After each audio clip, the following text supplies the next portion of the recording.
Hi, everyone. Welcome back. Today, we're going to be talking about circumcisions and hypospadias. Now, a lot of people will ask, what is hypospadias? A hypospadias is an abnormal development of the penis where the tip of the penis is here. Men should be peeing from here, but the baby is born and the penis tip does not have any opening because there's incomplete canalization of the urethra. Basically, the urethra did not come all the way to the tip. And as you know, when girls and boys are developing in the womb, there's two types of development.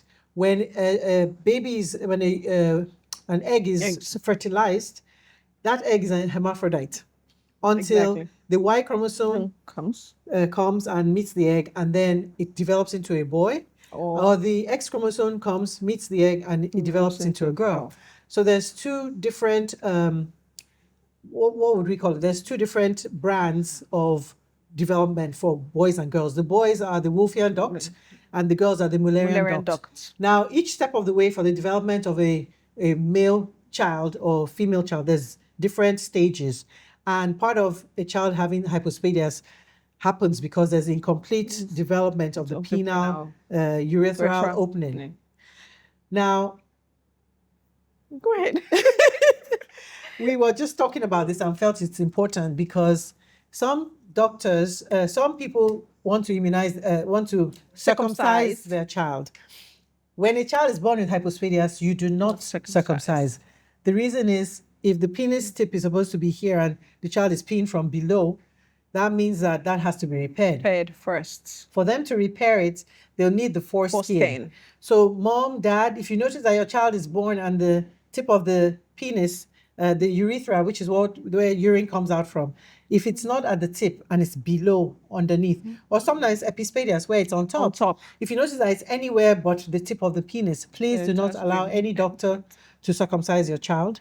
Please make sure that the doctor knows. And that child should not be circumcised just because this foreskin is used needed to repair the hypospadias or epispadias. So very important point that you should know. And when children get circumcised, then it's harder to repair. And at the end of the day, if they're not circumcised, that skin is used and they're fine. And the boys can go on and live normal lives. They grow up and they can have good reproductive health. Along the way, people get scared that, is my child going to be okay? Is he going to be all man? Is he going to be a boy? Is he going to be able to pee like other boys and do what they... Yes, if they are properly repaired, they tend to do very well. Dr. Wire, do you have anything else to add? I think you've said it all. But it's very important for one to be able to identify when you have an abnormal genitalia, some way or the other. So inspecting the genitalia of a newborn is very important because some mothers may not even know. That also brings us to clitoromegaly in girls. Exactly. That's all a hormonal abnormality, which we'll discuss on another day. But some girls are born and they have penis like boys. Exactly. And that's because they lack a hormone that will help to make them be like girls. And all that can be fixed. But you don't want to go ahead and start trying to do any kind of circumcision. Some people believe in circumcisions.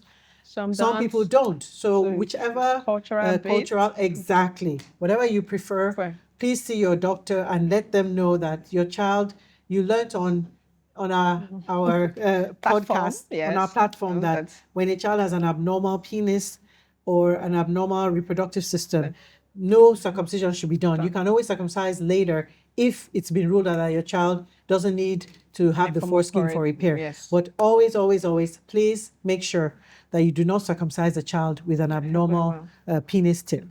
Very important. Very important. All right. So I think anything else to add? I think that's all. All right. Thank you. Thank you for listening. Thank you. And we'll see you next time. Yeah. Bye-bye. Bye.